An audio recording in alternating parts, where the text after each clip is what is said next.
Mochileiro Sem Pauta no ar, galera. E hoje na bancada pra falar sobre podridão e irregularidade, o lado impuro nosso, diretamente de um lugar que eu não vou mencionar, meu grande amigo Marco Delacumbre. Bem-vindo, meu querido. Pode falar, Kainan, muito obrigado aí pelo convite. Eu estou em Farroupilha, no Rio Grande do Sul. Antes que isso se transforme em alguma anedota aí no final do programa, eu já vou antecipar onde estou, né? Estou aqui com a Nega Véia, no sul do Brasil, rincões do Brasil, Serra Gaúcha, falando aí para todos os ouvintes internacionais do Mochileiro Sem Pauta. Uma honra estar aqui com vocês de novo, rapaziada. E a dupla de sempre, diretamente, o careca mais lindo desse YouTube. Pode falar careca, Richard? Rapaz, a careca é a chave de entrada, né? Aí que a galera me reconhece na rua.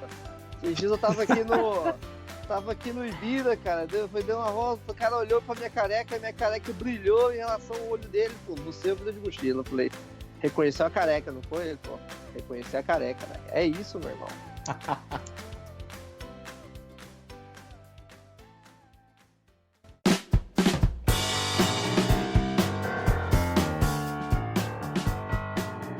O que eu acho legal os ouvintes saberem que isso aqui é uma regravação de uma pauta que não deu muito certo devido a problemas técnicos. Eu tava no Marrocos, nem conhecia esse Marcão, então agora a gente vai regravar essa pauta que é muito interessante. Na verdade, nos conhecíamos, né, por 2 horas no sofazinho do Nag, né, Kainan? Marcão, isso é privado, cara, isso aqui nem é público não fode não, cara. Porra, fudeu. Vocês querem que eu me retire aqui ou pra vocês ficarem mais à vontade, velho? Ah, se puder. Acho que pelo que o Kainan contou aí nos bastidores ali no off ali, o cara tava com a Abdullah no quarto, a Abdullah botando a calça. Meu amigo, isso aí ele já tá cansado já, o Kainan. É, já tô, como é que fala? Anestesiado disso. Aprendi muito. O Marcão me abriu as portas, aí o ouvinte decide qual porta entende-se, entendeu? Cara, deixa aberto. Ele é de uma lubricidade. Esse cara está conectado com a pauta, Marcos e Richard. Faz todo sentido isso aqui. O nosso lado impuro, e para isso vamos começar. Vamos falar sobre Bem, primeiro, antes de tudo, vamos explicar por que o Marcão está nessa mesa. É porque ele é lindo, barbudo? Não, longe disso. É porque o Marco Delacumbre já fez muitas ilegalidades, como o Richard também. E a gente vai querer falar o porquê, o que motiva a gente a cometer essas coisas que são julgadas pela sociedade. Porque a gente vê muito na internet, Richard e Marcão, vocês podem opinar, que tem muita coisa do bom samaritano nas redes sociais. O cara consciente, o cara responsável, o cara que levanta a causa LGBT ou outras, tanto animais, enfim. E ninguém fala do lado perverso da coisa, o lado que faz parte, que é inerente ao ser humano na questão do aprendizado, que é mentir, cometer atos, mas que tem algum motivo por trás. Concorda com isso ou não? Concordo 100%. Na verdade, a ilegalidade, né, ela é algo que vai contra as disposições da lei. Ela não necessariamente configura um crime formidável, macabro, por pior que seja. A ilegalidade, às vezes, ela é só uma contravenção ou uma vontade que você tem, uma vontade inconsequente de praticar algo que não necessariamente vá causar um dano enorme para algo ou alguém, né, Kainan? Mas hoje em dia a gente tem que estar muito cauteloso quanto à patrulha aí que está cerceando, né, os direitos das pessoas de simplesmente fazerem o que dá na telha sem causar demais estragos, né, meu amigo? É importante lembrar também que tem muita lei que foi criada não justamente para ter uma organização, para preservar algo, é puramente comercial. Então, é puramente para alguém ganhar dinheiro, sendo que a gente está aqui na mesma terra, vivendo sobre o mesmo ar, respirando as mesmas coisas. Então, tem algumas leis assim que ela não necessariamente foi feita para criar ordem. Então, acho que tipo assim, a consequência é muito menor e é muito criada para as pessoas simplesmente ganhar dinheiro. Então, há de se avaliar cada uma das leis.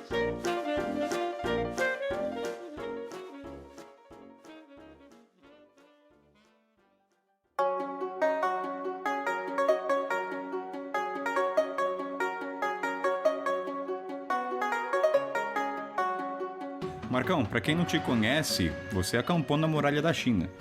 E só de fato de acampar já entende-se que é algo não permitido. Eu queria saber o que te fez levar a cometer esse ato. Quais foram os fatores? Emergiu de você uma vontade? Formigou, falou, cara, quero acampar, quero me sentir impuro, quero fazer algo que foge à contramão. O que te levou?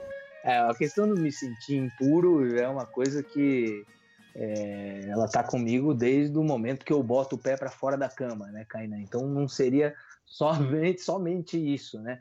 Mas todas as vezes que eu pensava em China e pensava em muralha da China, né? A China sempre foi para mim, até eu conhecer o país, parte do país, a China sempre foi para mim a muralha, essencialmente, né?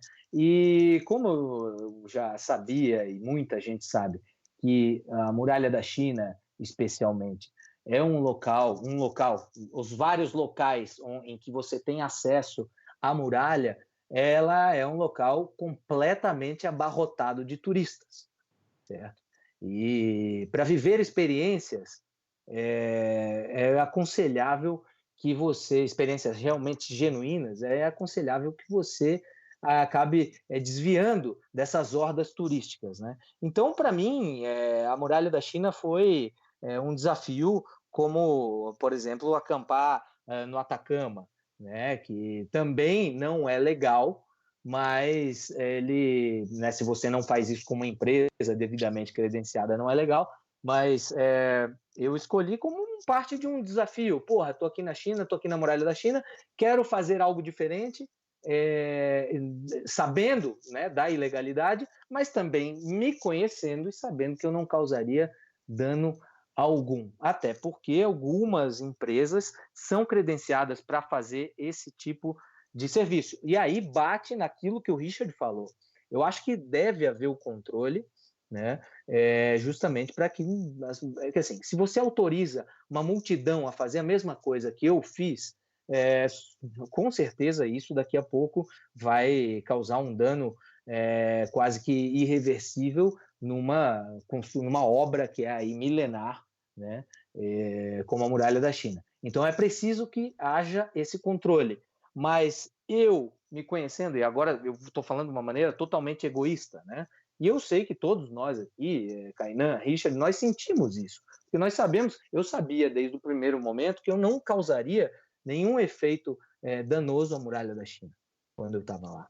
Então eu simplesmente comecei a pesquisar, abri um mapa, vi por onde eu poderia entrar, e aí eu vou contar no decorrer aí dessa entrevista como eu fiz, né? Se isso vier a pauta. Não, por favor, eu acho que o Rich quer comentar, ou eu queria, por favor, que você discorresse poeticamente depois. Por mim, acho que já estava na história já, a gente já ia... Qual é uma trilha pra você, Marcão? Música de China pra você. Maravilha. Como eu ia dizendo, foi como parte de um desafio e parte de uma coisa para fazer uma coisa diferente para mim, para me superar, e para eu ter história para contar. Eu sou um caçador de histórias e eu sabia que esse seria virá a ser um enredo bastante interessante para um livro futuro, para um conto futuro, né? Eu estava de volta da Coreia do Norte, eu estava em Pequim, e, bom, eu tinha mais 20 dias na China, e eu abri o mapa, abri uma cerveja, e aí você sabe que a coisa flui. Talvez o Kainan não saiba porque ele é abstêmio, mas o Richard conhece muito bem o poder da cerveja numa mesa com ideia, em mover algumas ideias. E aí eu abri o mapa e comecei a pesquisar, e eu vi lá um dos lados da Muralha da China que não era tão abarrotado de turistas, e também comecei a pesquisar uns vilarejos que, pô, a Muralha da China é imensa, eu não vou nem cair na besteira de falar nos números aqui, mas são milhares de quilômetros percorrendo a China. Então, num dos pontos, eu decidi que eu ia chegar por mim mesmo em um vilarejo em que eu poderia alcançar a Muralha da China no topo da montanha por meio de uma trilha lá, né, que não era sinalizada, inclusive lá na entrada havia uma placa do governo dizendo que era um acesso que não estava permitido para turistas ou qualquer outra pessoa. Ou seja, você já foi advertido, então. Eu fui advertido já, tenho foto dessa placa né, tem esse registro. Muito bem, eu estava em Pequim, no momento que eu decidi fazer isso, eu fui, comprei uma barraca e pensei, vou acampar na Muralha da China, vou contar essa história, vou botar mais um tijolinho no meu legado, né? Que a gente leva da vida, deixa na vida para né, a posteridade, é o legado e as coisas que você viveu. Então eu decidi fazer isso, imediatamente comprei uma barraca e eu estava num albergue em Pequim e havia um jovem, né, dos seus 19, 20 anos, chinês, que viu eu montando e desmontando a barraca uma noite antes. Comecei a ver se estavam todos os equipamentos da barraca para eu acabar não me metendo numa furada lá em cima. E estava tudo ali, comecei a dobrar. Ele perguntou, cara, o que você vai fazer? Eu falei, cara, vou acampar na Muralha da China. E esse chinês, na hora, ele arregalou os olhos, ele ficou igual eu. Né? Ele não ficou mais com olhos de chinês. Ele ficou, cara, eu nunca fui lá. Eu quero ir com você. E aí eu falei, no meu ponto de vista, eu achei, primeiro, achei que achou o parceiro do crime. Não, eu achei o parceiro do crime, exatamente. E outra, o cara era um cidadão local. Talvez se fosse ali um alemão, um francês falando para mim que queria ir, eu ia sair pela tangente e ia falar, não sei se eu vou e tal. Mas era um cidadão local. E aí ele falou para mim, e a gente estava se comunicando pelo celular, pelo um tradutor simultâneo que ele tinha no celular, ele não sabia falar inglês. Né? Nada? Eu vou chegar no final da história, Kainan. E aí você está me perguntando isso porque você já sabe o desfecho dessa história. Não, pior que eu não lembro, Marcão. Pior que eu não lembro, cara. Mas vamos especular que o chinês não falaria nada de inglês comigo até então. E eu, na minha inocência, achava que ele não sabia falar nada. Mas, enfim, ele começou a falar para mim via o tradutor simultâneo, né? Nós naquelas dificuldades, porque vocês bem sabem que o tradutor simultâneo ele ajuda, mas não ajuda. E aí ele falou, não, eu servi o Exército Popular da China, bababá. Eu pensei, porra, eu vou com o Rambo Oriental para a Muralha da China, nada vai me acontecer aqui, meu amigo. Inclusive, se os canas me pegarem, eu tô com o cara do carteiraço aqui do lado, vai estar tranquilo. Foi uma forma de eu me tranquilizar, mas eu também ter um tempero a mais na história que eu queria contar. Entendeu? Porque você vai buscando isso. Ia ser muito interessante terminar essa jornada com o chinês. Mas o chinês, infelizmente, quando chegamos lá ao pé da montanha, no vilarejo, onde só tinha, sei lá, 3, 4 velhinhos arando a plantação de arroz lá, com 2, 3 dentes na boca, tava eu e o chinês olhou para a montanha, olhou para mim e começou a balançar a cabeça, e no,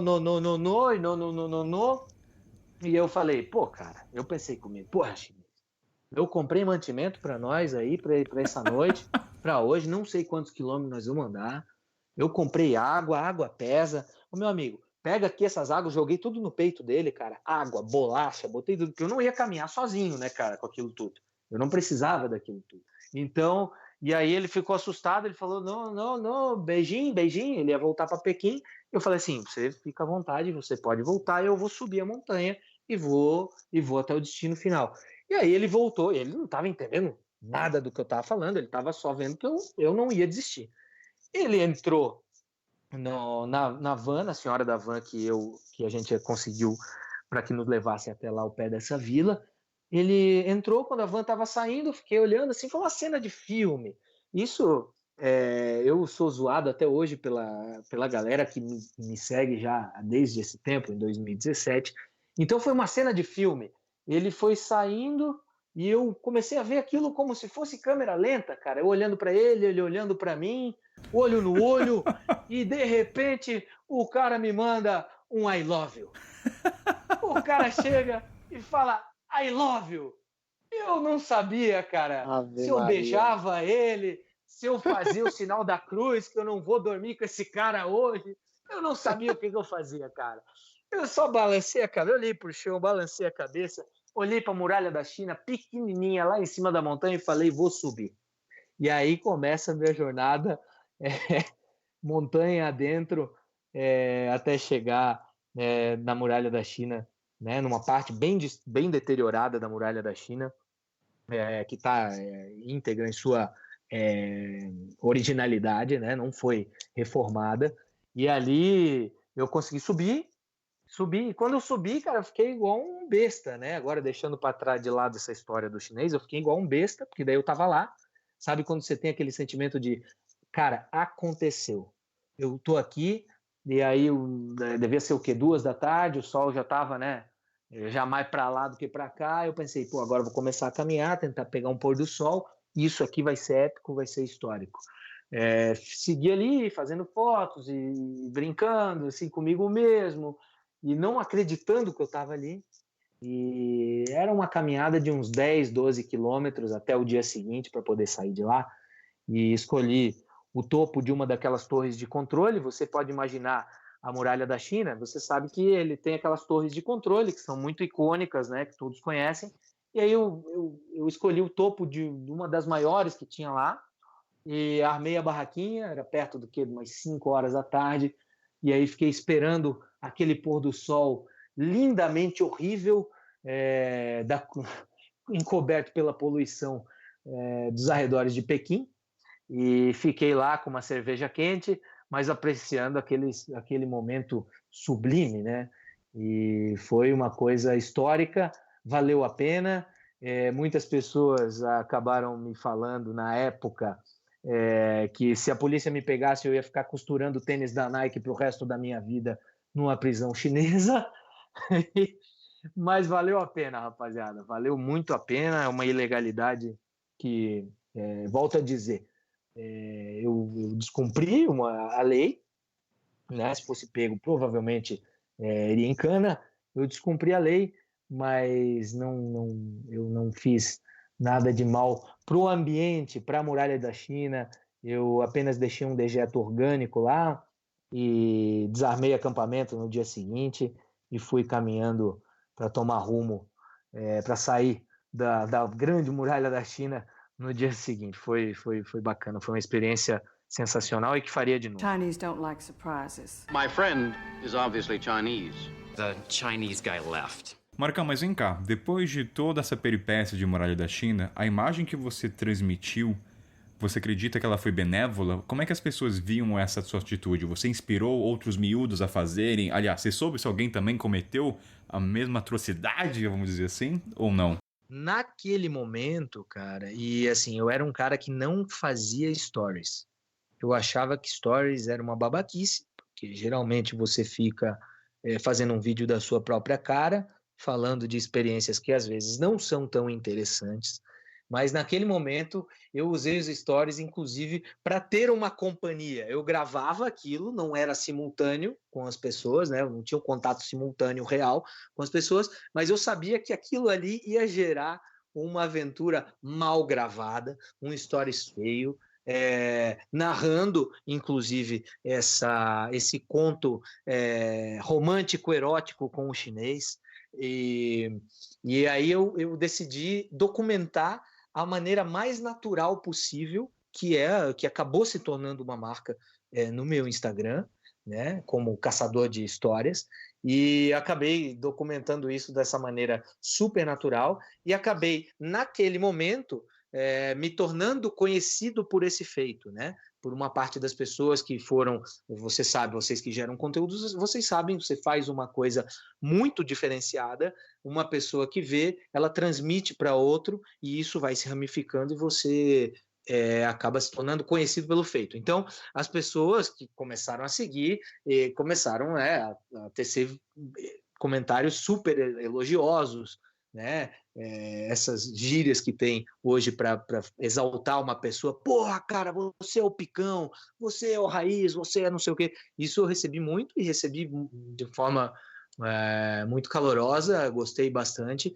Tive apenas um problema, cara, acho que foi numa comunidade não é como o cara tá tiozão, num desses grupos aí de Facebook, aí de chineses, alguns brasileiros que moravam lá começaram a me xingar, falaram que você fez foi ilegal, e essa ladainha purista, né, essa ladainha que a gente sofre diariamente aí dos ultrassensíveis, né? E das pessoas quererem sempre cagar uma regra para cima de você. Então, mas tirando isso, cara, fui super bem recebido. Até hoje as pessoas falam da muralha e, para vocês terem noção, elas falam muito mais do chinês do que da própria muralha, porque ficou uma história realmente cômica, né? A minha cara não mente nos stories, está lá nos destaques do Instagram. Recomendo que assistam Muralha da China, e ficou uma coisa muito natural. As pessoas estão buscando hoje cada vez mais os contos naturais, né? Então a enrascada foi muito boa, ficou muito verídica, 100% verídica, e assim, eu não tive problemas, e se tive, eu os minimizo, porque a partir disso eu ganhei muitos amigos novos ali pela rede social, e foi muito bacana, isento de vaidades, porque não cumpro esses desafios como uma questão de vaidade. Eu cumpro eles para ter histórias para divertir outras pessoas e para marcar a minha história nesse mundo aí. A gente tem uma passagem tão curta, né? Então vamos aí aproveitar para explorar aí essa terra da melhor maneira possível, sem danificar nada, né? Ou o mínimo possível. Então, assim, o que eu tive de represália quanto a isso foi muito ínfimo perante os elogios, né? A forma calorosa como o meu, digamos assim, ato foi recebido pelas pessoas que me seguem. Chinese don't like surprises. My friend is obviously Chinese. The Chinese guy left. Bom, acho que esse aí, cara, é até um... Vocês lembram daquele caso do casal da Dinamarca lá que fez sexo em cima da pirâmide, mano? Sim, eu lembro. Porra, esse caso foi sinistro, né? Porque aí não basta fazer o negócio, ainda fizeram a exposição, né? Eu acho que a galera pega alguns atos nossos, assim, porque eu lembro que teve uma galera que foi falar também sobre isso, né? Falar que, tipo, que era um ato legal, que você é um grande formador de opinião, que você está incentivando as pessoas a cometerem atos legais, né? Você caiu na blitz da galera, não caiu? Ah, cara, não tem como, né, Richard? Qualquer um de nós aqui, por mais comedidos, o Kainan tem um estilo um pouco mais puritano, não no mau sentido da palavra, mas o Kainan é um cara mais reservado. E ainda assim, o Kainan é um cara super formal, cara, super delicado nas palavras, no trato com as pessoas, mas ainda assim ele cai nessa blitz, né? Richard, você, pô, cara, você tem uma gama aí de seguidores aí, cara, que se você começar a se importar muito com eles também, você não vive, você deixa de ser o Richard, né? Que é um cara super despojado aí pelo que a gente acompanha nas redes sociais. Eu tenho personagem, eu crio um personagem nos meus livros que é extremamente passional, que ele não tá ligando muito para o que vão pensar, mas ele faz autorreflexões e ele também se condena, mas eu deixo para me condenar nos meus escritos, porque se eu me condeno, eu posso condenar outro também e tornar a minha literatura um pouco mais seduzente, né? Não? Então, assim, cara, se a gente ficar se colocando de mais pudor, nada vai ser tão interessante. Mas essa blitz aí, essa blitz do politicamente correto, ela pega inclusive o Kainan. Então o pessoal tá querendo jogar pedra. A história do que o Marcão tá comentando é sobre a maconha, certo? Só pra confirmar. Exatamente. Vou dar o contexto pros ouvintes. Quando eu tava no Malawi, galera, eu tava num projeto e um dos meus hosts, ele era tesão e era Rastafari, consequentemente fumava todo dia um beck. Aí um certo dia eu vi ele fazendo um trabalho de madeira, um tabuleiro, e eu vi que ele tava colocando folhas de maconha. E eu falei, cara, que interessante isso, né? Eu nunca imaginei que o cara ali poderia estar exportando. Aí ele falou que ele coloca ali e manda pra Holanda. E aquilo me atiçou. Eu falei, cara, eu quero entender o processo, como é que funciona, onde é que você pega, como é que o cara compra de você todo o sistema. Aí ele falou, Kainan, vou te levar lá no topo da montanha, falar com o dono da plantação, e ele sabia que eu era jornalista. Ele falou, vou perguntar pra ele. Aí a gente foi lá, uns 40 quilômetros. Aí ele falou, olha, esse aqui é o Kainan, meu amigo, blá blá blá, aceitou. Passei 2 semanas trabalhando no corte, no manuseio, entendendo como funciona.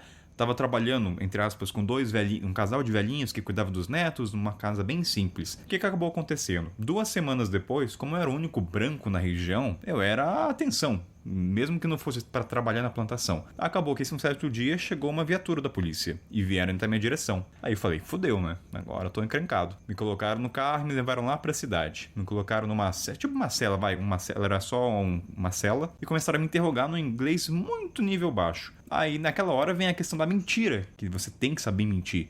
E como eu já tinha mentido outras vezes por ser jornalista, na hora eu falei que eu era biólogo estudando planta para medicina alternativa. E o que caiu? Os caras acreditaram. Só que eu falei, bem, tô na cela. Fudeu. O que acabou acontecendo por destino? O meu host, por acaso, apareceu na delegacia, sem saber, porque eu não falei quem ele era, porque eu também não queria condenar o cara. Eu assumi as consequências disso. Aí quando ele olhou pra mim e falou, Kainan, o que tu tá fazendo aqui, cara? É pra você estar a 30 quilômetros daqui da cidade. Aí eu falei, fulano, eles me pegaram e... Aí quando os policiais viram que o meu host me conhecia, eles começaram a dar risada. Daí eles falaram, você conhece esse garoto? Eu falei, conheço, é o Kainan, ele tá comigo. Aí os policiais na hora abriram a cela. Aí eu falei, cara, o que tá acontecendo aqui? Assim, eu tava preso. Resumo da história na questão de ser preso. Os policiais me pegaram porque eles estavam com receio de eu reportar a plantação e afetar a economia local. Sendo que essa planta, que é a Golden Marijuana, ela gera um fluxo econômico muito alto para a região. Aí nisso eu falei, bem, vou contar essa história, porque a minha intenção é mostrar uma realidade que o pessoal não consegue enxergar, você estando lá. Aí quando eu contei, uma galera, pô, Kainan, legal, eu expliquei o motivo de estar ali, entendeu? Conhecer, que nem o Marcão, caçador de histórias, entendeu? Tá mais próximo da realidade. Aí vem uma galera, o puritano, né, ou o pessoal muito extremista, pô, você foi pra África e aprendeu só a traficar droga, é isso que você aprendeu, tá exportando pra Europa, seu merdinho. Eu falei, é claro que foi uma minoria, assim, que nem o Marcão falou. Entre 10 comentários, 2 foram desse tipo. E aquilo me afetou no começo. Eu até liguei pro Marcão, mandei uma mensagem. Falei, pô, Marcão, tem uma galera me atacando, cara, falando que tudo que eu fiz foi errado. Não foi fácil de lidar no começo, porque eu me senti uma pessoa errada, eu não deveria ter feito aquilo. Mas depois, com o tempo, filtrando, né, o motivo, falei, cara... Eu deixei claro para as pessoas que o motivo de estar ali é ter empatia pelo casal, entender que ali eles plantam para obter um melhor salário para os netos. Não tem nada a ver com tráfico no Brasil, são duas realidades muito distintas. Então a ilegalidade para mim, esse ato de cometer um crime, vamos dizer, é ter empatia do contexto daquele lugar. Então eu já fiz outras coisas que no Brasil não daria para se aplicar. Mas o problema é que a gente está falando aqui são esses puritanos, as pessoas que são totalmente morais e éticas das redes sociais, que não conseguem entender o outro lado da moeda. Então, assim, como é que eu teria essa história? Como é que eu conseguiria entender sobre a plantação de maconha? Como é que eu conseguiria entender a vida daquele casal se eu não fizesse aquilo? Não teria como. E aí pode até estar conectado, mas como você concorda, com o lado jornalístico. Tem o off. Eu nunca falei pra ninguém o nome do meu host. Nem pro Marco. Ninguém sabe. Eu tenho um compromisso com isso. Então essa linha que divide entre a ilegalidade e os valores, ela é bem sutil. Não sei se concordo com isso. Não, exatamente. E aí a gente volta naquilo que a gente já conversou algumas vezes em off, Kainan. Por exemplo, e aí se você vê uma reportagem de um jornalista que se infiltrou no cerne ali, cara, no covil de uma organização criminosa, ou de uma torcida organizada muito violenta, que isso já virou filme, inclusive, ou... no caso aí, sei lá, numa plantação de maconha ou de coca, alguma coisa, e esse jornalista ele se insere naquele meio para trazer o jornalismo real, né, o jornalismo gonzo, onde ele se coloca como personagem da história. E aí, se você está num veículo aclamado, você fica imaculado por ter feito algo assim. E você não, mas você é o Kainan. Você é o Kainan. Eu sou um cara que não tô na Globo, então a pessoa me condena. Exatamente. Seu poder de difusão é reduzido, você não tem uma marca forte por trás de você, então você é mero objeto de inveja. Porque as pessoas que acabam fazendo isso, que dedicam o tempo delas para isso, são pessoas que, por seus comentários, atestam as suas incapacidades. A inveja é o atestado de incapacidade. Eu sou incapaz. Quando eu invejo alguém, eu estou dizendo para mim mesmo e para quem está me lendo que eu sou incapaz. Aí você pode fazer uma linkagem sobre as grandes corporações da questão da fotografia que você passou na Índia, de você ter o registro, o pessoal condenar e depois ser na National. Exatamente, cara, exatamente. Em 2014, estava em Varanasi, eu tinha acho que 27 anos na época, né?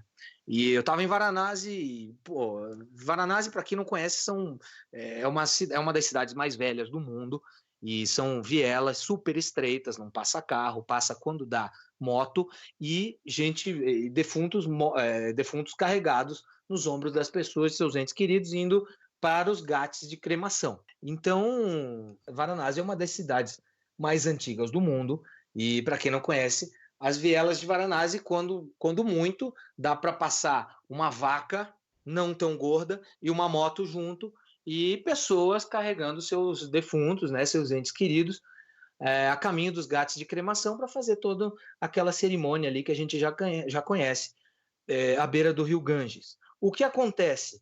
Quando eu fui lá, havia como se fosse um coreto, em meio a muita madeira, porque daí os caras comercializam essa madeira para as pessoas queimarem os corpos, e é como se fosse uma máfia. Varanasi tem uma máfia bastante grande lá, nos padrões hinduístas, né? E aí eu subi nesse coreto e eu tinha uma vista privilegiada ali para um ghat de cremação, que são vários, né? Não sei nem qual que era, são vários ghats de cremação, e eu tinha uma vista privilegiada ali e comecei a disparar várias fotos, porque, vamos lá, todo mundo aqui concorda que é algo muito incomum e é muito legal de ser documentado. E aí isso vai bater lá com o que o Richard tinha falado de algumas regras que são criadas para que pessoas explorem comercialmente algumas coisas que são super simples. Veio um cidadão, um rapaz, meio metro, brigar comigo e falando que eu não podia tirar foto, que se eu quisesse tirar foto era proibido e aí eu teria que pagar alguma coisa. E aí você já sabe que se eu estivesse ilegal, ele também estava, porque ele estava querendo uma grana, querendo me extorquir ali por causa de uma foto, né? Pois bem, eu fiz todas as fotos que eu queria fazer, né? Eu até conto esse trecho, essa passagem no meu livro, e é no capítulo de Varanasi, para quem eu tenho, e acabei fazendo todas as fotos que eu desejava, mandei o rapaz pra puta que pariu e fui embora. Postei a foto, isso em 2014, gente. Postei a foto e eu não me lembro, até é um cara aí conhecido, um cara gente boa até. Ele veio, pô, cara, você não pode desdenhar assim de uma cultura milenar e tudo mais. E eu falei, cara, eu não estou desdenhando de uma cultura milenar. Eu acredito que a fotografia é o nosso olhar mais sincero. Eu não estava com as lentes em cima de um corpo sendo carbonizado ali, cremado, né? Eu não estava atrapalhando a família, eu estava a 20 metros, só que eu tinha uma vista privilegiada, super privilegiada do local, né? E eu te digo mais, cara, se essa foto fosse capa da National Geographic, você estaria aplaudindo e elogiando o fotógrafo. Pois bem, não deu alguns dias, cara, não deu assim, acho que não deu uma semana, a capa da National Geographic, pode pegar qualquer capa da National Geographic Internacional aí de 2014, cara, era uma capa de uma visão muito semelhante à que eu tinha num ghat de cremação na Índia. Veja bem, eu meio que profetizei o que aconteceria, só que eu não sou a National Geographic, então eu não sou celebrado. Entendeu, Kainan? Você não é celebrado. Respaldo, né? Não Sim, tem respaldo. e a imagem que você tem nas redes sociais, geralmente, né, para um grupo, é um cara, não sei se eu posso dizer isso, mas é o impuro, é o incorreto. Exatamente. Então isso só fortalece a fotografia que o Marcão cometeu algo incorreto. Não, é que assim, quando você pega um rótulo, né, e eu não quero me desfazer desse rótulo, porque ele me ajuda muito na construção dos meus personagens, da minha criatividade, da minha vivência. Quando você pega um rótulo, é muito difícil de você reconstruir esse rótulo. Muita gente nem sequer me conhece, nunca teve sequer um papo desse que a gente está tendo aqui comigo. Mas se me olha por alguns escritos ou por algumas interpretações levianas que fazem dos meus escritos, ou por não conhecer tanto a literatura e, sobretudo, não respeitar a literatura como forma de entretenimento, arte, né? Ela vai me julgar como um cara que sempre está fazendo merda, né? Não, Kainan e eu Estivemos aí faz alguns meses aí, uns 4 meses, no trem da Mauritânia. Seria algo ilegal de acordo com as pessoas? Seria algo ilegal no país, mas é prática comum e é até um dos únicos meios que as pessoas mais carentes do interior do país têm para chegar ao mar. E existe um documentário premiado. Premiadíssimo, lindo, maravilhoso também, que vamos bater lá na National Geographic de novo. Aí ainda tem aqueles certos pontos também, né? Que tipo, tem coisa que vale para local, mas não vale para você simplesmente pelo fato de você ser estrangeiro. Aí, pô, aí tem outra conversa também, né? Isso aconteceu comigo lá quando eu tava no Equador. Eu tava em Otavalo. Perto de Otavalo tem ali a Laguna Cuicocha, que é um vulcão inativo, uma região maravilhosa, assim. E tem um trek de looping, onde você vai dentro da cratera do vulcão inativo, contornando aquela lagoa, né? Lá é um parque nacional, é proibido acampar lá por lei do Equador colocou. Só que, cara, os locais acampam direto.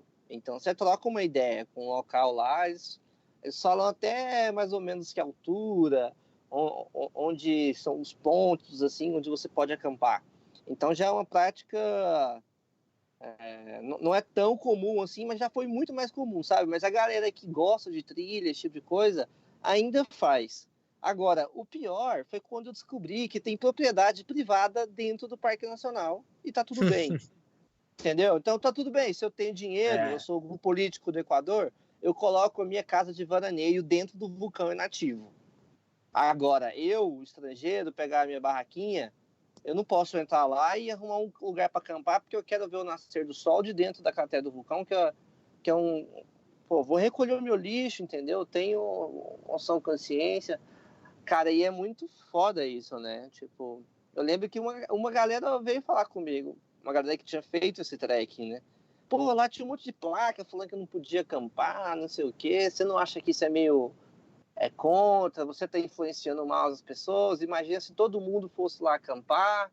Eu falei, cara, se todo mundo fosse lá acampar, vamos acampar no quintal das casas que já estão lá, das casas de veraneio gigante, tá ligado? Exatamente. Porra, cara, entendeu? É um ato tão simplista, assim, perto de uma dimensão. Agora, o que mais me deixou levemente irritado foi a galera tratar o meu blog, o meu humilde blog, Vida de Mochila, como se fosse a National Geographic, né? A partir do momento que eu acampasse ali, eu ia trazer um desequilíbrio pro país Equador, que mal recebe brasileiro, né? Sim, pelo amor de Deus, né? Vamos combinar, gente. Nesse caso, Richard, que você fez e foi fantástico e acho que você deve fazer de novo, assim como eu devo fazer de novo a Muralha da China, é uma questão, cara, e aí você trazendo que tem propriedade privada, ou seja, quem tem dinheiro pode, entendeu? É aquele pode, mas não pode. Se você tem um rostinho bonito, um dinheirinho, pode subornar alguém, você pode, entendeu? É uma questão de pessoas como a gente não fazer justiça com as próprias mãos, mas fazer justiça com a própria coragem e com a própria inconsequência. Quem está bancando isso somos nós, entendeu, Richard? Quando eu me exponho a um certo grau de perigo ou as penas da lei, o problema é meu. Eu não vou incomodar ninguém. Eu não vou fazer vaquinha para ninguém me tirar da cadeia. Eu acho que pessoas como nós temos que bater no peito e bancar os atos ilícitos que a gente acaba cometendo por gostar de aventura. E ninguém tem nada com isso, irmão. Eu tô pensando aqui da questão do trem da Mauritânia, porque acho que em nenhum momento, só para o pessoal entender, eu fiz o trem com o Marcão porque o Marcão é fanático por trem e eu topei. Era mais a questão de estar com alguém junto, aventura. Mas, Marcão, me corrija se eu estiver errado. Em nenhum momento dos stories a gente falou que era ilegal. Eu acredito que não. Acho que não. Porque a gente, assim, é ilegal, assim, se for ver pelo pessoal fala, né? Mas em nenhum momento a gente utilizou de ilegalidade para alavancar ou talvez inflar um ego aí inconsciente, que eu acho que passou, nem teve nada disso. Eu acredito que não, cara. Eu acho que era mais mesmo da porra louquice mesmo, de dois idiotas ali, tomando chuva no meio do deserto. Eu acho que é mais por esse coração. E aí, cara, eu vou te falar, cara, eu era para ter muito mais problemas, cara, com esse tipo de coisa, mas talvez essa abertura tão grande ao despudor que eu externo nas minhas redes, isso também já faça uma triagem natural às pessoas que estão me seguindo diariamente, entendeu? Então, por isso eu já não tenho tantos problemas. Tem um fato da sua persona, Marcão, ter autenticidade, que acho que tem muito pouco nas redes sociais. Então, assim, quem não gosta da tua escrita pode não gostar e respeitar, mas assim, não vá querer reportar. Entendeu? O Marcão que eu conheço na vida real é o mesmo Marcão na escrita, mas ele é autêntico ali. Você não modifica, entendeu? Assim, você não tá ali para agradar gregos e troianos. Eu falo que uma das coisas, assim, o Marcão, é claro que o personagem que você tem nos stories é diferente na vida real, como todo mundo. E eu falo, uma vez, não sei se foi o Richard que perguntou. Aí eu falei, acho que foi você, né, Richard? Ele falou, pô, o Marcão é o jeito que ele é nos stories. Eu falei, cara, é muito diferente. Tanto que eu falo que o Marcão com criança... Eu achava que eu gostava de criança até conhecer o Marcão. Porque eu te juro, eu falei, cara, o Marcão gosta... Por que eu tô falando isso? A imagem que o Marcão passa através da escrita é muito diferente da pessoa. Tô certo, Marcão? Sim, cara, sim. Até, eu tenho essa, vamos dizer assim, essa licença poética de criar personagens, Kainan. Então, cara, por mais que a minha vida seja uma vida interessante, de as pessoas que olham de fora, nossa, esse cara viaja pra caralho, pega ali o meu feed, olha, num dia o cara tá na África, outro dia o cara tá na Patagônia, por mais que a vida pareça interessante, eu, como escritor, tenho o dever, e você também, como escritor, nós temos o dever de tornar essas vivências ainda mais interessantes, cara. Porque nem todo dia, o pessoal, né, inclusive eu já fantasiei isso muito tempo na minha vida. Nossa, na estrada todo dia é um dia diferente, você não sabe. Cara, pera lá, tem dia que não acontece nada, vamos ser sinceros, ou as coisas chegam muito fáceis para você. Chinese don't like surprises. My friend is obviously Chinese. The Chinese guy left. Eu tava falando sobre isso, Marcão, para conectar com a parte das pessoas que julgam nas redes sociais, que daí vem na parte do bom samaritano.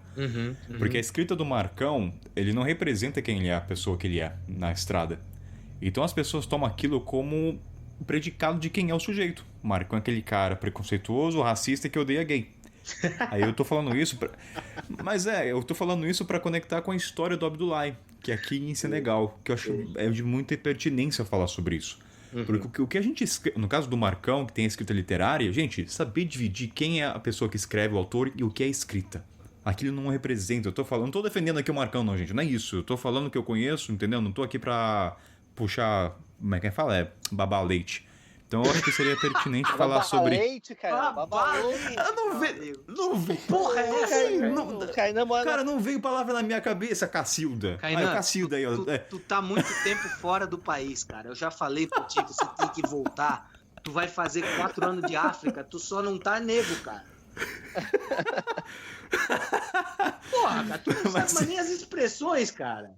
Vai te prejudicar, cara. Qual que é a expressão? É babaleite? Baba Não, ovo, babá... Baba ovo, cara. Porra. Porra, Kainan. Kainan. Mas então, vamos voltar à parte séria aqui. Que eu queria que você contasse a situação, se você quer falar do texto que você escreveu e que gerou uma repercussão e que de uma certa forma te afetou sobre os puritanos das redes sociais. Tem uma massa ignóbil que é um pouco mais articulada, realmente, mas eles são bem articulados para o mal.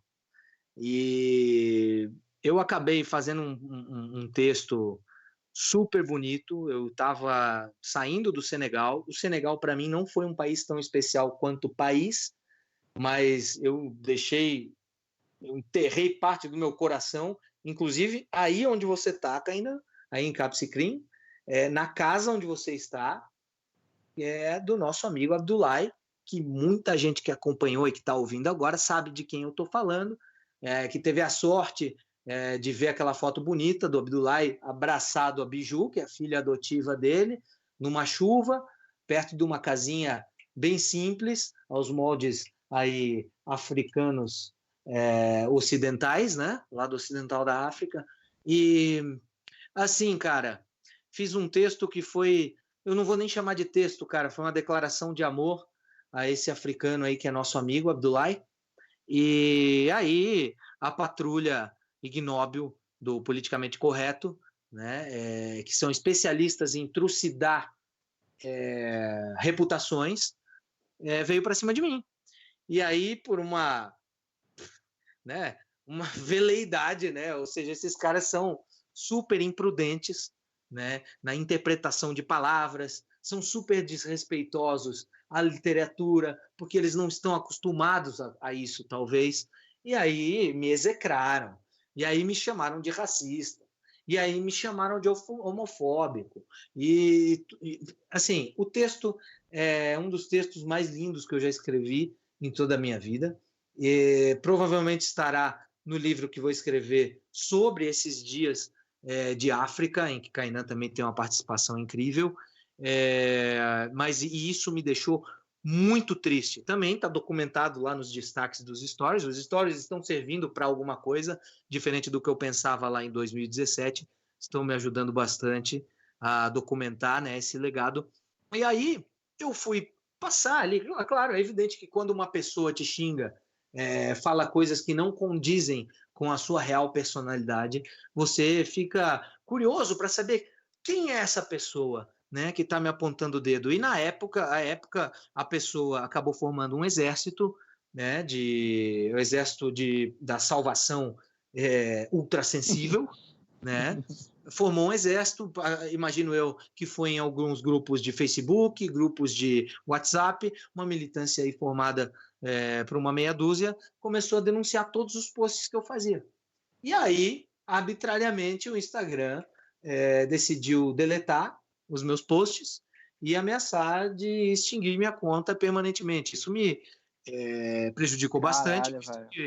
O Instagram, eu tenho todos os prints, Richard, e visto que o Instagram hoje é a maior forma que eu tenho para divulgação do meu trabalho, do meu livro, entendeu? Das minhas vivências. E é um trabalho gratuito. E essa pessoa nem criou um canal de comunicação, ela foi direto pro ataque. Não, ela simplesmente foi pro ataque, cara. Se essa pessoa vem falar comigo, mesmo depois do ataque, eu ia recebê-la super bem.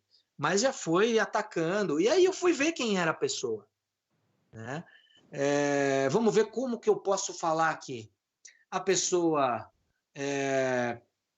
pelo que vi, era uma pessoa que nunca havia estado na África, mas era engajada em lutas pró-minorias. Então era uma pessoa que parecia ser muito infeliz em suas fotos cinzas em Berlim, em Paris, mas na África, que ela tanto defendeu ali com unhas e dentes, eu não vi ela em nenhum momento. E aí era um menino rico branco, no caso eu, que estava lá há 15 dias na casa do meu amigo Abdullahi, tomando banho de balde, limpando o cu na mão pura, que era o racista, homofóbico, misógino e todos os outros istas que essas pessoas imputam a todos aqueles que não concordam com suas ideias. E, na verdade, na hora não era nem concordar com ideia nenhuma, era apenas um texto literário. Não havia opinião alguma.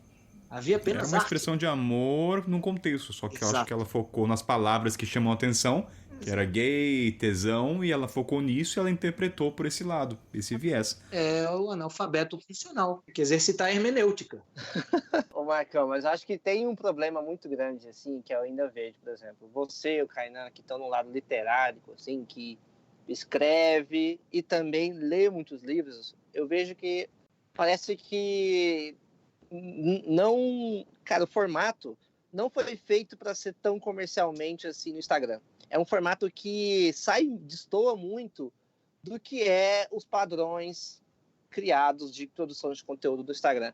O Instagram, ele vem, cara, mesmo você tendo seu estilo, a partir do momento onde você ganha certa relevância ou você necessita ter um certo alcance, você vai ter que se adaptar a jogar as regras do Instagram e no final vai estar todo mundo fazendo a mesma coisa, que é botar a bunda e colocar um versículo bíblico, entendeu? É um molde, né, Richard? É um molde, cara. É um molde que, tipo, vai travando a gente, né, cara? E é muito chato, porque quando você tenta criar algo que é mais, sabe, onde você cria um cenário que sai dessa caixa, a galera não entende, mano. A galera não entende. Parece que é criado um padrão onde você não pode colocar Por exemplo, eu lembro de uma menina, cara, eu não lembro se ela tava criando no Instagram, eu não lembro qual que era, mas ela contava casos, ela recebia histórias e ela narrava as histórias como se ela fosse a pessoa que participou daquela história. E, mano, a galera começou a atacar ela como se ela fosse a autora de todas as histórias, sem entender qual que era o objetivo dela naquele contexto todo, sabe? Entendeu? Exato. É muito bizarro, sendo que ela tem todo um conceito antes lá, que ela tava... Gente, ela recebe a história, por exemplo, imagina que ela recebe uma história onde ela participou de um latrocínio. Uma história que ninguém contaria, entendeu? Seria só um relato. Ela pega aquela história e ela interpreta aquela história. É uma interpretação, é um trabalho de atriz ali. A galera não consegue entender. Ela fazia várias histórias. Cada dia ela tinha uma idade, cada dia ela tinha um contexto, cada dia ele estava em um lugar do Brasil. E é muito difícil para a galera entender como é que é o trabalho, porque são poucas as pessoas que vão conseguir acompanhar a longo prazo, né? É uma mídia de muito curto prazo. É uma mídia onde a galera se busca e entende conteúdo através de hashtags. São coisas que desaparecem um dia. Então, o que você criou antes, o que você preparou antes para você ter uma entrega literária, antes ele simplesmente desaparece nessa bosta dessa rede social, entendeu? É muito instantâneo, né, cara? O teu caminho até a forca é instantâneo, cara. É instantâneo. A pessoa te coloca na cadeira, ela te frita na cadeira elétrica em 1 hora. Em 1 hora, você está destruído, completamente destruído, né? E esse é o problema de dar uma crescida nas redes, entendeu, Richard? Na verdade, eu nunca fui um canhão de difusão aí no Instagram e tal, e nem vislumbro ser, né? Isso ajuda, mas também atrapalha bastante. Eu nunca tinha vivido algo nesse sentido aí, que foi nesse último caso que eu contei do Abdullahi aí, antes do trem da Mauritânia, porque assim, com o acontecimento do trem da Mauritânia, em 2 ou 3 dias, foram 5.000 pessoas novas me seguindo na minha conta. E às vezes as pessoas seguem por um feito seu, mas te conhecem, não sabem, entendeu? Não sabem o que você transmite, na verdade, que você é um escritor, que você é literatura e tal. E tem mais, a literatura, cara, ela não é pop, como um filme que você vai colocar na Netflix daqui a pouco. O assassino terrível do filme que você está vendo na Netflix, ele muitas vezes, inclusive, ele é romantizado, cara. O próprio Coringa, o último exemplo disso. Exato. Tem muitos exemplos. Vamos pegar o Coringa antigo, cara, aquele papel maravilhoso do Heath Ledger lá, cara. Sensacional, só que assim, o cara era um monstro. Só que o cara foi romantizado. Ele pode, é filme. Agora, eu escrever em primeira pessoa, construindo personagens a partir de diversas personalidades que eu vou construindo, vou encontrando na estrada. Aí fica complicado, cara. Aí nego já é olho por olho, dente por dente. É nego que fala que você não pode julgar o que é arte ou o que não é arte, mas quando você faz arte, para ele aquilo não é arte. Então, cara, a gente tá num estado de esquizofrenia, velho. Tá todo mundo doido batendo com a cabeça na parede, mano.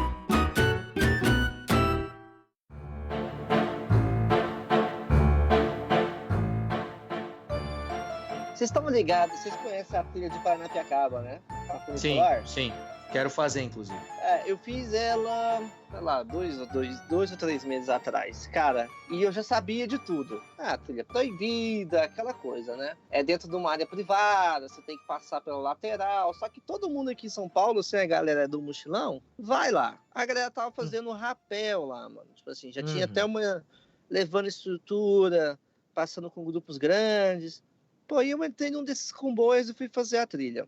Fiz a trilha, fotografei, papá. Aí fui escrever, cara, e eu sou um cara muito didático para certas coisas, né? Então tem certos lugares que eu gosto de explicar como se chega, outro tipo de coisa. Cara, esse lugar, eu falei, velho, a blitz do politicamente correto vai me encher o saco. Assim, eu não vou nem falar, eu vou só postar lá e vou escrever sobre outra coisa, entendeu? Eu nem fitei em produzir conteúdo que levasse pessoas até lá. Mano, postei uma outra foto minha, curti como um bom mochileiro, não fiquei nessa noia de fazer conteúdo, né? E postei aquilo lá, depois eu fiz um vídeo também, mostrando como era, assim, tava falando mais sobre sentimentos, meu sentimento de estar em São Paulo, meu sentimento de encontrar verde em São Paulo, mas não fiquei com essa coisa de explicar como é que chegava, nem falei se era ilegal, se não era, não indiquei guia, não indiquei nada, não fiz nada do tipo. Você não fomentou, você foi lá pra curtir e assim, não vou motivar, Isso. não vou desmotivar. Exatamente, mais ou mas menos eu isso. fiquei com os meus registros, que são meus, das minhas reflexões, coisas naturais, né? Passou um tempo, cara, acho que foi mês passado, um cara morreu lá, um cara que escorregou e caiu no trilho. Mano, a galera veio um mês depois falar comigo. Olha, você tem que prestar atenção, esses lugares perigosos, onde você indica as pessoas. Eu falei, caralho, velho, depois, cara, ninguém sai do meu pé, tá ligado? Cara, e dessa vez ainda, eu falei assim, pô, cara, eu vou jogar o jogo. Eu vou abrir mão da minha personalidade, eu vou abrir mão do que eu gostaria de fazer para atender os puritanos de plantão aqui, porque eu não quero ficar discutindo sobre isso. Mano, não adianta, entendeu? O cara morreu, todo mundo veio falar comigo, recebi uns 6 directs. Alguém descobriu meu WhatsApp no grupo de mochileiro e veio falar comigo também. Eu falei, cara, qual a necessidade disso, velho? Tipo assim... Como se você fosse responsável pelo ato do cara, né? Mano, o cara aparentemente ele era guia lá, ele levava a galera, ele escorregou, mano, entendeu? E com certeza deve ter mais mortes, mas que a mídia abafa. Talvez. Mano, mas assim, morre mais gente com acidente de carro, dirigindo bêbado, fazendo coisa do tipo, do que andando lá na funicular. Mano, a galera vai aos montes lá, velho. Não é assim também. E o cara tava ciente também. Tava, cara. É tipo, ele sabia. Mano, se ele levava pessoas lá, teoricamente, ele já sabia dos riscos. Entendeu? Eu acho que é tipo assim, é legal, você tá levando uma galera pra lá, por exemplo, esse cara era guia, então provavelmente ele ganhava um dinheiro pra levar a galera lá.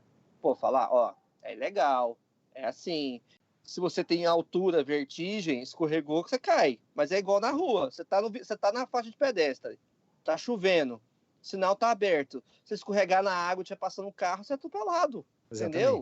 Você escorregou. O fato de você escorregar, entendeu? Te dá vários tipos de risco. Ali a pessoa tem que saber do risco dela, ela tem que se precaver, entendeu? Se você tem medo de altura, é foda, né, cara? Nossa, velho, eu fiquei grilado um tempo com isso. Depois eu desencanei, né? As pessoas estão muito antipáticas, condenam, entendeu? Mal conhece a história do cara e vai falando, morreu. Eu vi comentários no Face do grupo Mochileiros falar bem, entre aspas, né, bem feito. Não, bem feito não, pô, mas é tipo... Mano, o cara morreu, acabou. Não tem que ser lição de moral pra ninguém. Não tem que criar, agora vamos bloquear Paranapiacaba pra ninguém nunca mais ir lá. Mano, acho que é tipo assim, se tudo é jogado com sinceridade, a ponte tá parada lá desde 1800, tá caindo aos pedaços, entendeu? É lógico que existe uma chance de você cair lá. Você tá a 80 metros de altitude, você tem chance. Se você vai pra sacada, sua sacada não tem telinha, você tá tomando uma cachaça, você também tem chance de cair, entendeu? Exatamente. Agora... Mas essa questão do bem feito, cara, como, né, um juízo feito pelas pessoas, isso aí é inevitável, cara, para pessoas que estão, né, se aventurando sempre. Sempre vai ter isso, cara, ainda mais agora que as pessoas condenam muito o uso das redes sociais, mas não param de usar. Então, muito tipo, você foi lá por uma foto. Você, porra, cara, tá, se o cara foi, deixa o cara, foda-se, entendeu? E aí a galera condena a pessoa depois de morta, cara. É uma dupla, é aquela parada, sabe quando você tá assistindo um filme e aí o juiz chega pro caboclo e fala assim, eu te condeno a 2 penas de prisão perpétua. Porra, velho, o cara já morreu, você dá mais uma? Entendeu, cara? Chinese don't like surprises. My friend is obviously Chinese. The Chinese guy left. Atrelado a esses tópicos, tem 2 coisas que a gente poderia falar, que é sobre o cara vegano e vegetariano nas redes sociais e a questão LGBT. Vocês gostariam de falar sobre isso, Marcão e Richard? Tem história, não sei. No caso de vegetarianismo e vegano, eu lembro que eu fiz uma postagem, não sei se foi uma postagem ou um stories, falando o motivo de eu começar a bater animal. E assim, pra quem não sabe, galera, eu já bati, sei lá, eu tenho um currículo aí de 50 galinhas, 3 gados, ajudei na vaca, bezerro, um monte, tudo no facão. Tem um motivo por trás disso. Eu tava num contexto tão diferente, que é no continente africano, em tribos, que eu falei, cara, isso aqui é normal, dia a dia. Aí eu lembro que uma galera veio, mas Kainan, você teve a opção de não querer matar. Puta, aí comecei a sentir o que eram esses moralistas da internet, que até então nunca tinha... Começou pelo lado da comida, tá? Não foi a questão da maconha primeiro. Daí eu falei, como é que eu vou lidar com isso? Como é que eu vou explicar pro cara que o cara da família que eu tô só tem 3 pratos ao ano? E quando tem carne, é um suprassumo. Primeiro que é muito difícil. Gente que viaja ainda tem uma distância maior para entender o que acontece na África. Imagina essa galera que só tá lá militando do sofá, tá ligado, cara? É muito complicado, mano, trazer essa realidade, assim. Eu acho que é 2 mundos tão longe, assim, que eu acho que eles não conseguem nem se comunicar a ponto de cada um ter certa empatia, tá ligado? Eu acho que, tipo assim, você, mano, 3 anos, 4 anos na África, você também não vai entender os problemas do cara, tá ligado? Que tá aqui militando, esse tipo de coisa. E ele também nunca vai entender isso aqui. Eu acho que, tipo assim, as pessoas só tinham que parar de encher o saco uma da outra, cara. Isso é tão mais simples. Eu acho que assim, cara, eles têm que parar de encher o saco e tem que parar de comprar mexerica descascada no mercado.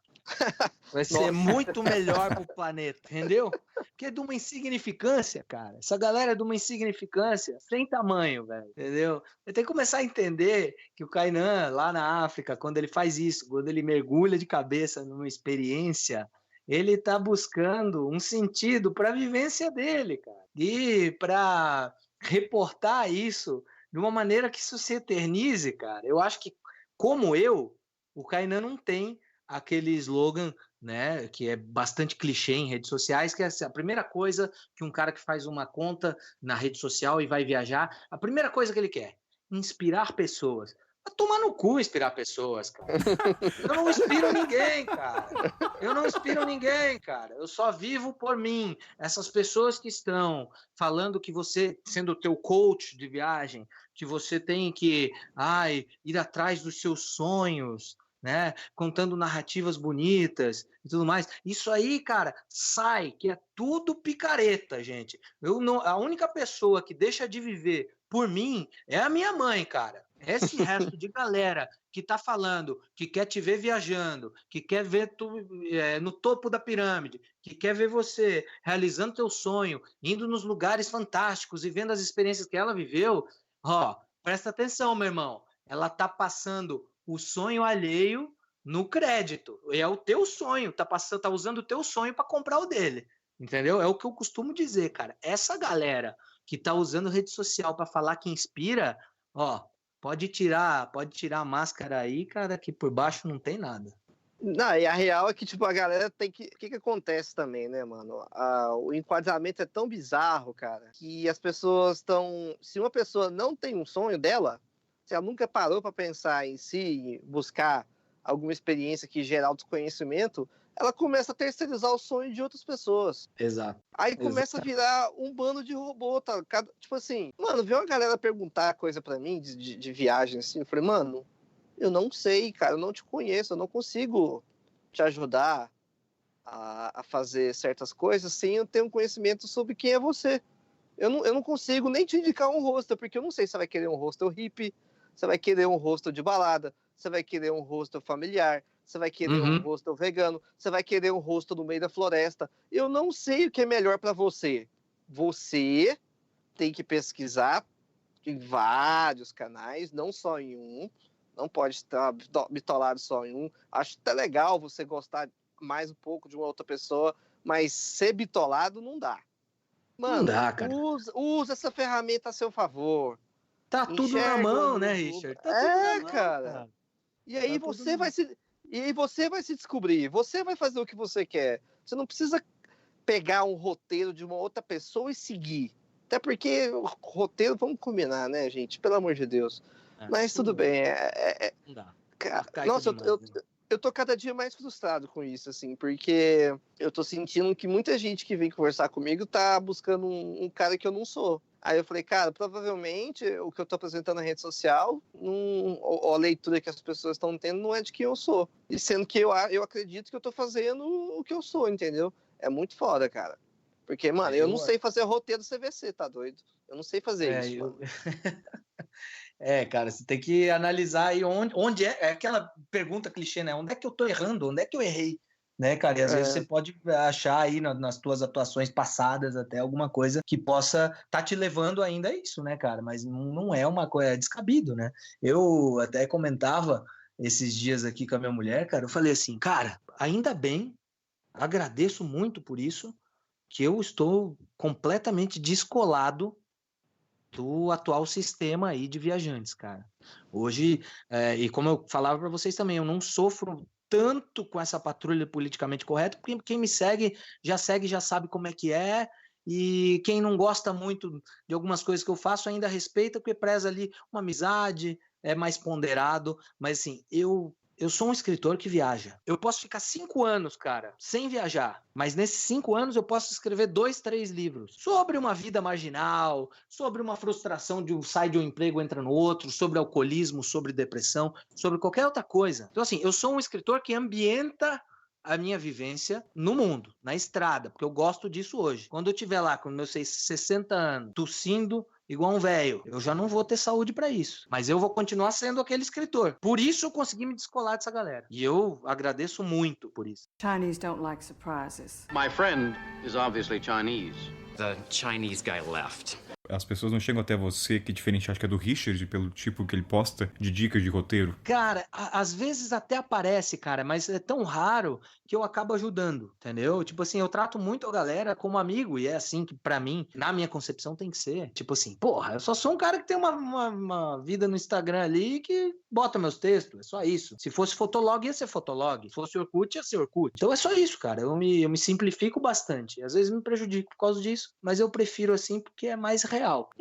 Mano, eu gosto de ajudar as pessoas. Eu acho legal ter a rede social para você incentivar e mostrar que viajar é mais simples do que é vendido aí, entendeu? Eu acho que, tipo assim, é legal essa transição da pessoa que abre mão do agente de viagem e começa a pesquisar coisas por conta própria. Porque, mano, tem gente, velho, a galera mais das antigas, assim, que não consegue comprar um voo. É muito fora da nossa realidade? É, porque a gente já tá nessa pegada há muito tempo.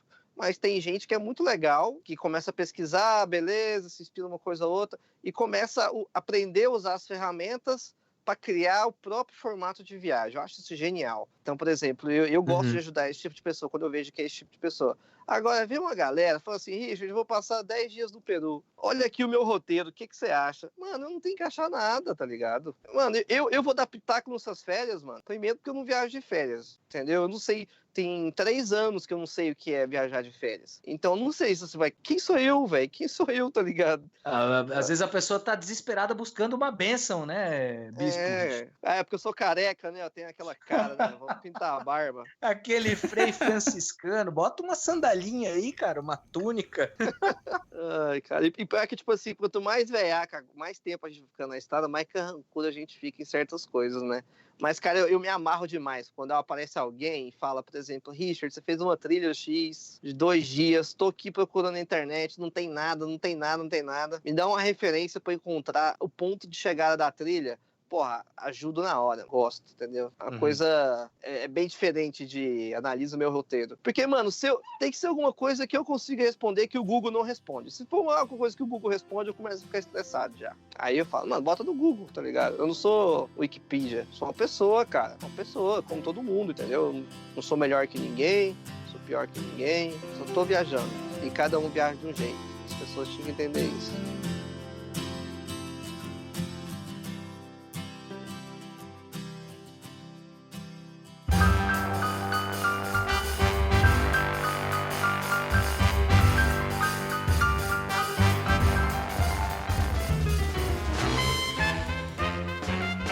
Momento jabá, galera, aquele momento para vender o peixe, fruto, o que você quiser. Então, com a devida honra, Marcos de la Cumbre, vende o teu peixe, meu querido. Obrigado, Kainan, obrigado, Richard. Eu sou Marcos de la Cumbre, Instagram, @mdelacumbre, tudo junto. Sou autor do livro Um Drink numa Bota Suja de Lama, que narra a jornada intrépida de 6 meses causando confusões da Índia até o Sudeste Asiático, Camboja, Tailândia e todos os outros países ali daquele miolo. Espero que vocês tenham gostado do bate-papo e lembro sempre que no quesito ilegalidade pode ser ilegal para a lei, pode ser ilegal para o invejoso, mas pra mim sempre é legal pra caralho. Valeu, obrigado, rapaziada. Vai que é tua, Richard. Bom, eu aqui de sempre, né? O Careca, que vocês escutam. Lá no Instagram, @Vida de Mochila. E no YouTube, youtube.com/Vida de Mochila também, onde você pode acompanhar a minha websérie. 97 episódios aí, de Goiânia, Ushuaia, México. Também tem a websérie Origens, uma volta aí de 9.000 quilômetros pelo Brasil afora, Chapada das Mesas, Jalapão, Transamazônica, tá tudo lá nessa websérie, tem mais ou menos 16 episódios, e agora produzindo uma nova websérie que também vai cobrir o Brasil e também a América Latina. Essa aí eu não vou dar spoiler, mas tá ficando redondinha. Um abraço. E aqui o Kainan, a voz de sempre, lá no site norteanosul.com, onde você consegue ver minhas peripécias, devaneios, ou no Instagram kainan.ito. E ouvinte, lembrando de enviar a tua história no mochileiro-sem-pauta@gmail.com pra gente ler as suas peripécias ao nosso modo de ser. É isso, gente. Beijo, valeu. Até o próximo episódio. Valeu!